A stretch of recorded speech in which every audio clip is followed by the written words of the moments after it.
So we're back this week. It is number 3 in our 3-part series. We started out talking about looking good, then we got into a little bit more about health and what it means to optimize that. And today we're going to talk about competition. Okay. And first, before we dig into what it means to compete, we're going to clarify what our definition of competition is. Yeah. So a lot of people look at competition and they think, okay, well, what used to be regionals is now a sanctional, and then they go into, well, games, that's competing. Not really. That's not what we're talking about. What we're talking about. That's not what we're talking about today. We're not talking about going games because no one in this gym has gone to the games except for, well, regional level athlete would be our boy Cameron. Cameron, he did. So he'd be a great person to sit down and talk to. That was back in the day.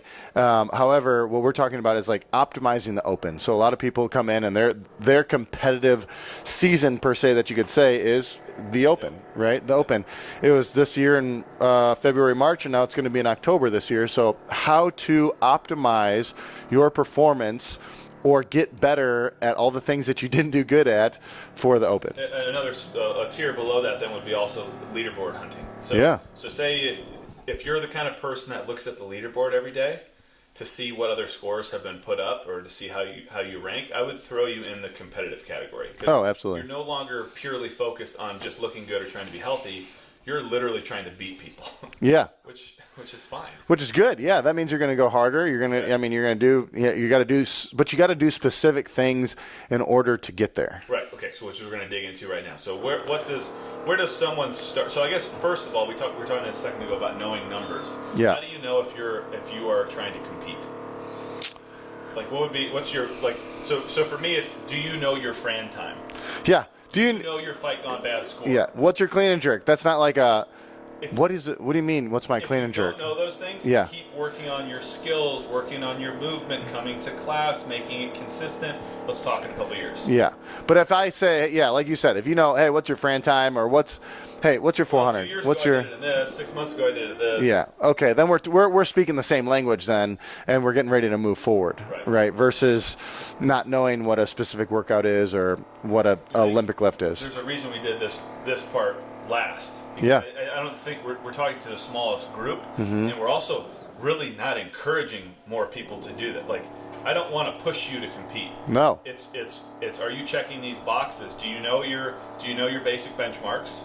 And do you have a number that you're going for? And if you have a number that you have pointed out in your head, now we can maybe work together to get to it. Yeah, the stars can align, and then we can start working in a direction that you want to get to. Okay, so where does that start? So we're talking about single modality weakness. Yeah. So so say you look at a workout, and this is just a good example that I wrote up there on the board is 19.5. Right, there's 105 total chest to bar pull-ups and 105 total thrusters. Right. Now, say you didn't complete the workout. Right, and you're like, oh, I really want to complete the workout.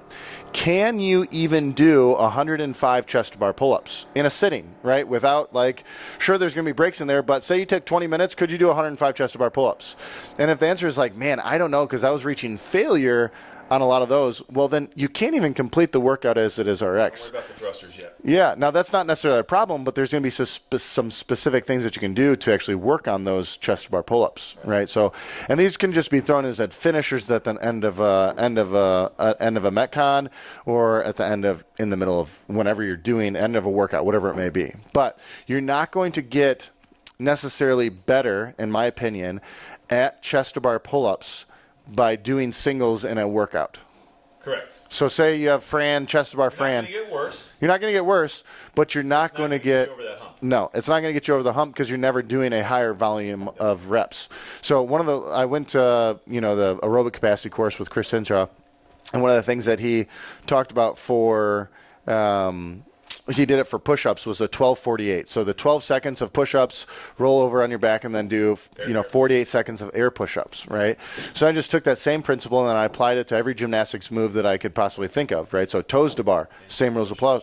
Handstand push-ups, pull-ups. So for pull-ups, start off 12:48. So you're going as fast pull-ups as you can get done in 12 seconds. And then I like to either go on the ski erg and try and mimic the same exact form. I'll even get on my knees and I'll literally do a fake butterfly on a ski erg. Or you can grab a really skinny band with a PVC pipe and do strict pull-ups on down. Really skinny band, like super. Yeah, like it should be recovery, right? And then once you reach, so you'll notice it's kind of a sneaky way to get volume in, right? So say you can get the full 12 seconds, you go unbroken for the entire 5 minutes. 6 to 8 reps, or yeah. When you're doing butterfly, it's going to be about 10 to 12, 10, right. 10 to 12, right? Once you go unbroken through that, 5 times 12 is what? 60. That's 60 pull-ups in 5 minutes. And you're like, oh, I didn't even realize that I was doing it. You get 48 seconds of recovery. Once you do that, then step it up to 15:45. Once you can get 15 seconds unbroken pull-ups, then move on to the next tier, 17:43. And then once you can do 20 seconds unbroken pull-ups with 40 seconds of rest for 5 minutes straight, you're looking at 100 plus pull-ups there 5 minutes. in 5 minutes, right? Now you start moving into chest to bar, right? So then I start back over, go to the 12 seconds chest to bar. When you do the PVC pipe, come all the way down, touch your chest to the bar, full range of motion. And it's just a little stair step, but you have to be willing to throw those in. It's literally 5 minutes, and you don't recognize the volume as you're consistently adding it in. But the principle behind that is it's a sprint and jog. So you're sprinting, and then you're teaching your body to recover using the same exact motor patterns, right? It's the same thing that you do on a track. So anybody that's done a sprint 200, run around the curves, sprint 100, run around the curves, sprint 100, run around the curves. It's the same principle. You're teaching your body to recover doing the same movement, right? So that's one thing that I like to do, especially for gymnastics, and that's just one variable. So that's like looking at, go ahead. I was going to say, where does a person start? How do they know? I think it starts with identifying the weaknesses. So you've identified pull-ups. Pull-ups, handstand push-ups, yeah. So how does one go about identifying what their weaknesses are? So good thing to do would just be look at the open, right? Because we're talking about the open, right? Yeah. What was the thing that just absolutely got you the most? So if you look at the leaderboard and it shows you your percentiles as you go. So like, okay, top 5,000, 26,000. Okay, let's start looking right there. And then dig into that workout. Yeah. So like 19.3, handstand push-ups, right? I know for a fact handstand push-ups are a weakness. I worked on them. They threw in strict, right?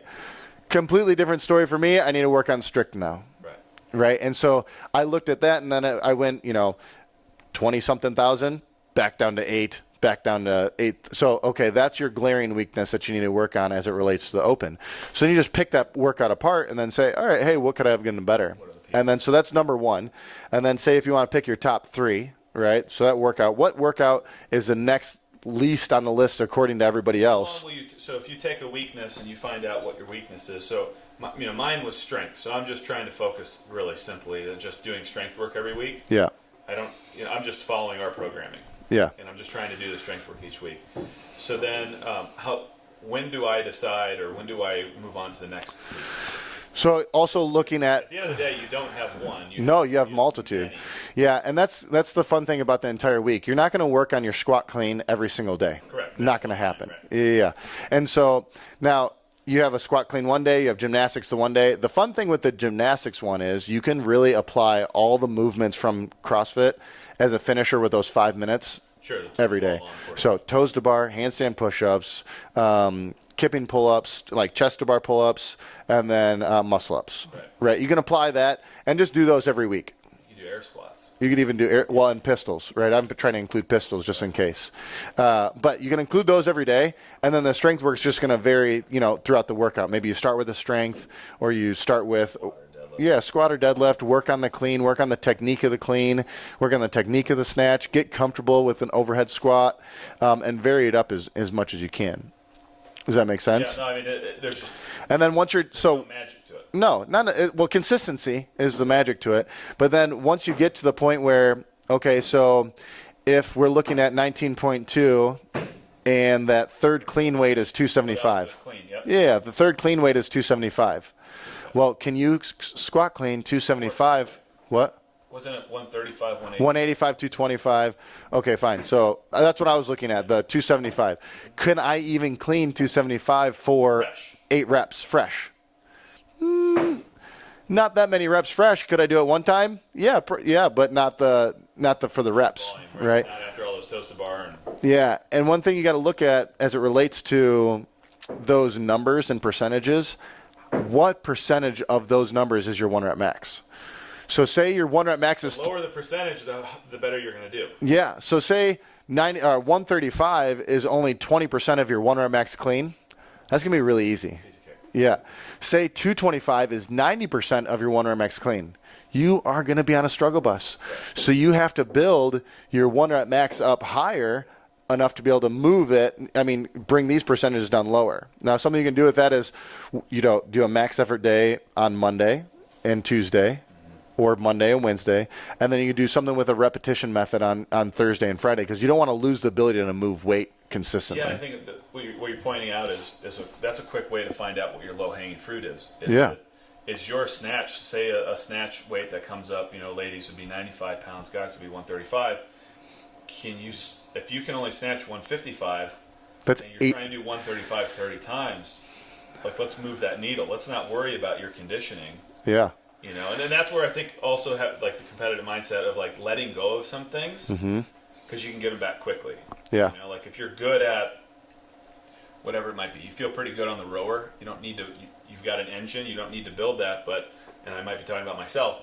I need to build that snatch number up so it's a lower percentage of my overall. So I think that's maybe with a pen and paper. I think it come back. At least what I think is write them down, look at your percentiles in each workout, 19.1 through 19.5. Yeah. And then note why you fell into that certain percentile in each workout, and then do the math of where your numbers need to get to. Yeah. I like to think of it like a bridge. So if my snatch is X today, it needs to be X plus 30. Yeah. Write that down, and then give you what's when by when. Yeah. So if then come up with a plan for it. And then, so if your pull-up game isn't on point and you can only do 50 chest-to-bar pull-ups in that time span, well, now your goal is 100, 105, and you have these many months to get there. And then here's your plan. On Mondays, I'm going to do this. Yeah. Now, what I'd like to throw in there is when you're going towards, say you're throwing these things now into a daily workout, right? Well, you're not going. You want to do what you're trying to search for in the stimulus of the workout. Right, so we kind of talked about this a little bit ago. Now, say in 19.5 is the 105, the thrusters and the chest bar pull-ups. Yeah. You're not at that chest bar pull-up yet. Well, how do you achieve the same stimulus that I'm going to get from the workout that you need to be able to get from the workout? Well, you're going to cut the weight down, right, and you're going to do a kipping pull-up instead of a chest bar pull-up. Right. Now we're searching for a stimulus. You're trying to train the stimulus. It doesn't matter. You're not going to help yourself by doing single chest-to-bar pull-ups. You're not going to get better at volume chest-to-bar pull-ups by doing single chest-to-bar pull-ups. And extending the time cap to 50 minutes. 50 minutes. It's not going to make you better. Now, bringing that down, say, okay, I want to finish in 15 minutes. What do you need to do to make it done in 15 minutes?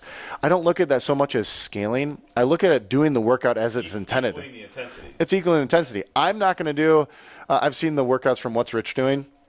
I'm not going to do the same workouts that he's going to do. I'm not at that level. So you just take what you can do to achieve the same stimulus that person is looking for, and then go after and get it. Yeah, I think scaling gets a bad rap, or tailoring the workout to what your needs are, because it's assumed that it's being made easier. Yeah. Well, when in reality, it's making it harder. Oh my gosh, yeah. If you adjust the workout accordingly, it's going to be very, very challenging, very hard.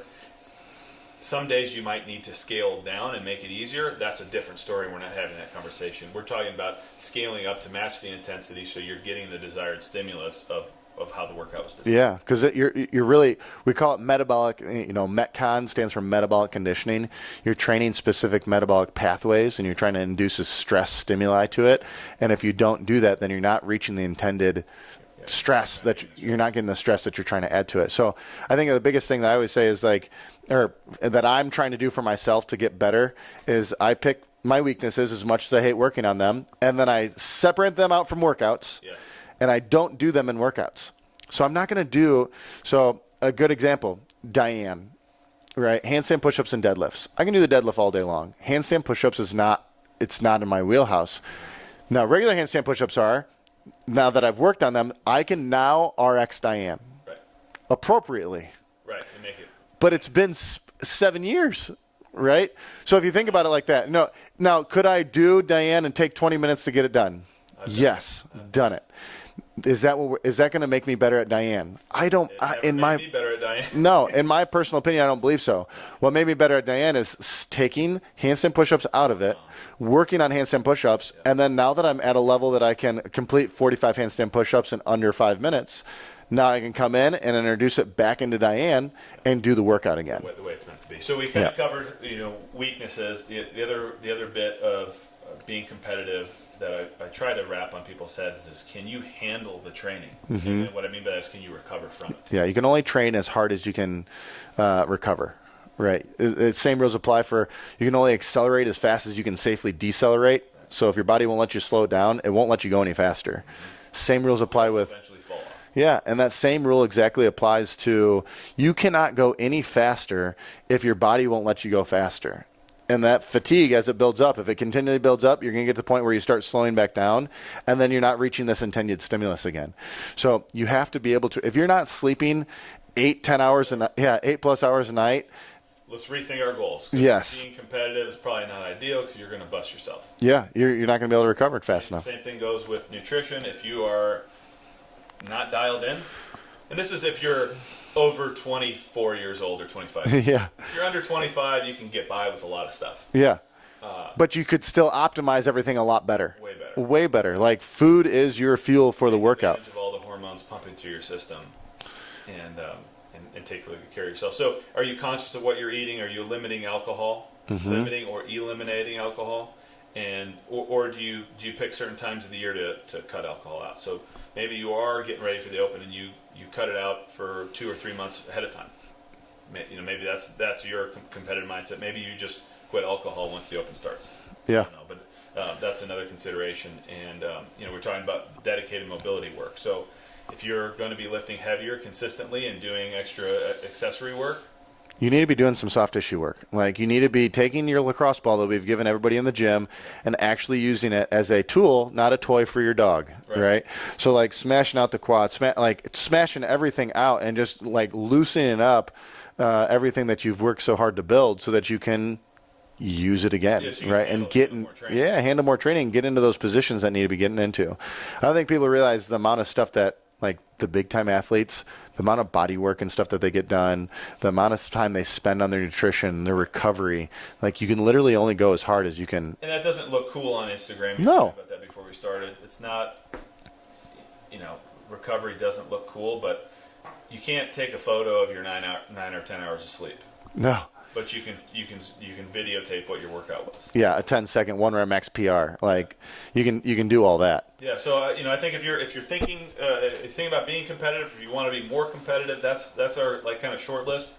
Is take really good care of your body.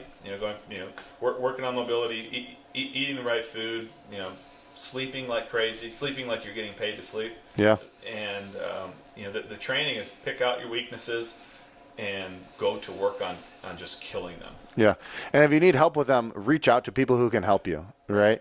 Like, like you said in the beginning, competitive doesn't just mean games level. Competitive means leaderboarding. It can mean, you just want to be, hey, I want to get way better at the Open next year. And I think, to me, it's a natural progression in a sense. Like, once you get the body composition that you want. So, like, I'm not chasing a figure so much anymore.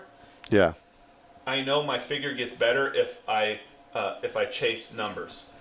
You know what I mean? Like, if I try to get stronger and faster, my figure takes shape. Yeah.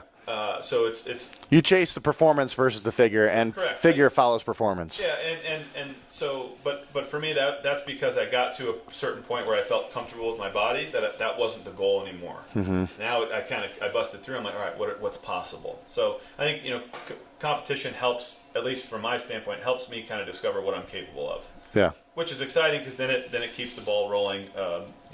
Opening up new possibilities.